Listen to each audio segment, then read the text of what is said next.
get 100,000 applications in a year. And if all you're doing is applying online and you're not making those meaningful connections with people, you're not going to get far, right?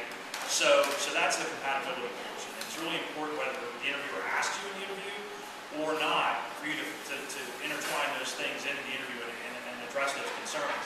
And the final thing is going for the good night kiss. And if you think about it, we've all been there on a first date where you don't know exactly if the person's into you or not. You're worried about, is there going to be that romantic good night kiss, or that sort of awkward let's be friends hug, or that like don't call me, I won't call you handshake. So a lot of times what happens in the dating world is instead of worrying about that, people just get out of it. Like, right, they just bolt for the door because they don't even want to worry about getting rejected. And the same holds true in interviews. A lot of times what happens, especially if you don't think the interview went well, is instead of worrying about closing the interview strong, you just want to get out, right? And so really it's if you go for the good night kiss, and I'll say in an interview, don't do this literally, because I did have a job seeker once ask me about sending a recruiter flowers. I thought that was probably a bit off.